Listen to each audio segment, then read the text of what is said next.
8:11 on Wednesday morning. Welcome to it. Season 2, episode 238 of the club, better known as Wednesday, May 31st. We're live and local weekday morning, 6 to 9. The information to begin your day with a smile or two. Andy Vieira and Mark Thomas. We're here till 9, followed by Clay Travis and Buck Sexton. And this is Wellness Wednesday. We have Marla Letitia, the founder of Long Life Era Community Facebook group. We call this It's Never Too Late. Good morning, and thank you for being back. It feels like it's been 4 days since you were here. The 3-day weekend will do that, right? Yes, It's already Wellness Wednesday. Yes, it is. But Good morning to you. I'm so excited to be here. You're always so bubbly, and that's why they call you Nanny Bubby, but not Nanny Bubbly. Bubbly. Nanny Bubbly would play though, right? It would. Well, much has been made about the health benefits of diet and exercise. Now, diet doesn't necessarily mean we have to eat rice cakes and lettuce all day long. I thought that I was in the first three letters in diet or die. So I've never been a really big fan of diets. It's also a 4-letter word too. It's supposed to keep you from dying. Is that what? Okay? Yeah, I've there never you heard go. that explanation. Well, so it's all about moderation and a healthy balance of food intake. Tell us about the 90-10 weight loss plan. I will, but I just have to address the word moderation. Uh-huh. So Tom and I always make this joke that if, like on Weight Watchers, they say, count your points and you can eat anything you want if you eat it in moderation. Well, that's not anything I want, because anything I want is all of it. Right, and so Tom and I always say if we could actually eat in moderation, we wouldn't need Weight Watchers. We wouldn't need a plan. Well, right. It depends on your definition of moderation. What's moderation? 6 plates. Yeah. Yeah, it's medium Marco's pizza that I eat by myself. Yes, sir. As opposed to a large one. That'd be moderation. Right. There you go. Discipline. There you go. I mean, it becomes kind of jokey, and we laugh about it all the time. But here's what we do, and this is what I love. First of all, the philosophy that underlies this is that there's a time to feast and a time to fast. And if you go back to caveman days or the early, before we got fast food and every 20 feet was another, restaurant tantalizing you.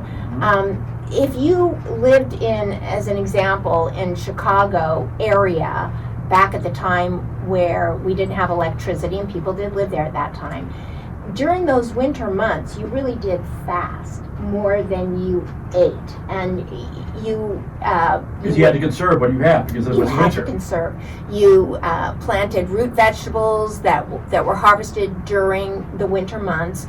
If you were able to kill an animal to barbecue it, so to speak, put it on the fire, it needed to last, and you found that. So the way that you ate during the winter was very, very different than the way that you ate during the summer months, more like hibernation. And so when we look at our lives, we look at there's a time to feast and a time to fast. And so when is the time to feast? It's weddings, bar mitzvahs, holidays, Thanksgiving without a shadow of a doubt. So if you don't get invited to those things, you're fasting is what you're saying. Ahead of time. Yeah, all the time. Well, yeah, and literally when we talk about the 90-10 rule, you think to yourself, there's 365 days in a year. If you take 36 of those days throughout the year, and you say, listen, I mean, for me, during Passover, if I'm not eating chopped liver, gefilte fish, what are really not so good for you, that'll give you a heart attack, let me tell you. But I don't care. I'm going to eat that on Passover, come hell or high water. When it comes to Thanksgiving, we are going to eat everything that we put on the table, because those things we put on the table bind us, create memories. We look forward to them during that one day. Dining like that is more of a spiritual thing, a community involvement type thing. It is. A social. It is, right? It's a time to gather. You grow, you cook, and then you gather. And there's literally probably about 36 times a year that you actually find that you're gathering for very important things. So for those 36, do you actually mark those on the calendar? When you're going to hit those benchmarks? Well, I suppose we could. Or you just sort of free roll it? Well, Tom and I would talk about it and philosophize about it and think our son is turning 40 in September, and we're going to Giada for his birthday with the whole family. And let me tell you, if we have to order one of everything on that menu, we will, because no food has ever been better anywhere. And so, and we actually talk about it now. But here's something else that we do with regards to that 90-10 rule. fast food was outside the home as fast when we were all growing up. There was no such thing as fast within the home. And prepping was a big part of life. And Sundays, when you had those big family meals, everybody brought something. Also, everybody took something home. Right. And you literally had food in that refrigerator for a couple of days Right. for the rest of the week that was prepped on Sunday. I still do. Yeah, as Yeah. a kid growing up, fast food didn't exist. I mean, Right. You know, because I grew up in a house with 5 kids and 2 parents and a couple of grandparents for a little while. So it was all stews and soups, and everything had to last a long time because we had a big household. And we never ate out. I'm guessing the food went fast in your household. Then. Yeah, you showed up to eat on time, because if you didn't show up to eat on time, you didn't eat. It was that simple. Yeah. Well, I have a lofty goal for our generation. And the purpose of Long Life Era is to begin talking about that and get people thinking about it. But it is to have more centurions alive on the planet in the baby boomer generation that have ever been on the planet at one time. And you know the answer to this, because I don't know the guy's name and I don't know whether it was the 3-minute mile or the 4-minute mile, but when the track star was trying to break, was it the 3-minute mile? I think you're talking about Sebastian Cohen or something, Yes. the 4-minute mile. 4-minute mile. I mean, it had been trying to be broken for years and years and years, Mhm. that record, and nobody could do it. And he finally made it over the line by like 4 minutes, or 3 minutes and 59 seconds or something, but he broke it. I could correct myself. Roger Bannister. Yeah. There you go, Yeah, Roger Bannister. 3:59. Yeah. 3:59. And after he did it, over 10 people did it. Yeah. I read Once you that. proved it could be done, all of a sudden everybody else thought, okay, I can do this too. Because someone else was the role model. So my belief, and certainly the goal for our generation, is that we are the long lifers. We are in this era, and we are going to start working at being the largest generation of centurions that have ever been on the planet at one time. And why not us? Who had more fun than this generation, right? Yeah. And who was more revolutionary than this generation? I can't think of many. Do they keep tabs on the current number? Yeah, there is. I think if you Googled how many centurions are on the planet, you might Yeah, find there's actually it. a group that follows it. Yeah, and then there's the blue zones, and most of them are in the blue zones. But I'm saying, you know what, we could create our own blue zone, because the blue zone is literally our generation. I also want to tell you that Tom and I eat, believe it or not, about 25 to 29 pounds of vegetables a week. Wow, that's getting after it. How about you?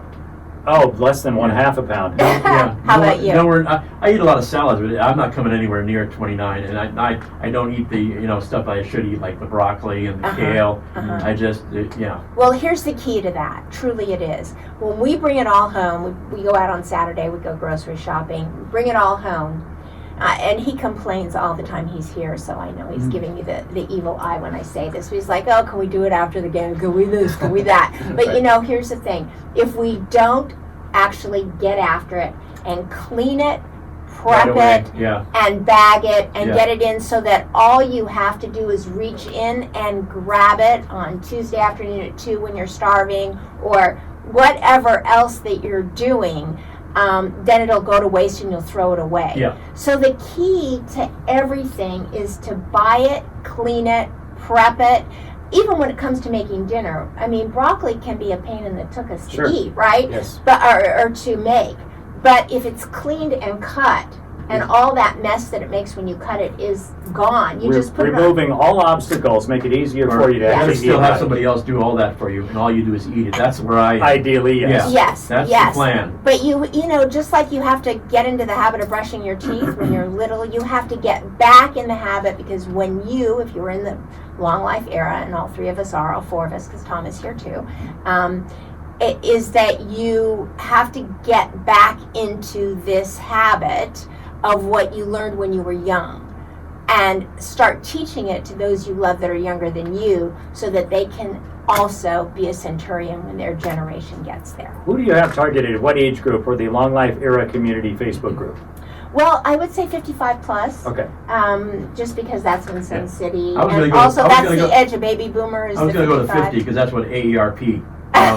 They Yeah, send but- out the flyers when you start getting to 50 because they want you to sign up immediately. Right, but I went to the edge of the baby boomers, Yeah. which really is about 58. But honestly, usually people that are at the edge of a group fall into the other side. So there's more people at 55 that identify with us as long life eras for baby boomers. And at some point, I guess we'll have Generation Y popping in there. But it's a hefty goal. And also the other thing about eating, guys, is stay away from vegetable oils. Yep. You know, canola, safflower, sunflower, or what, what the hell is a canola? All of Yeah. that. All right.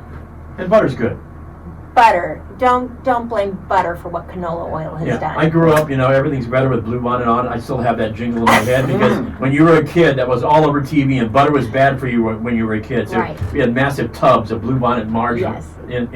in the refrigerator. Now you learn, no, that stuff's not good And for what you. was the tagline? Don't fool Mother Nature, Don't fool right? Mother Nature, Well, I know. We did.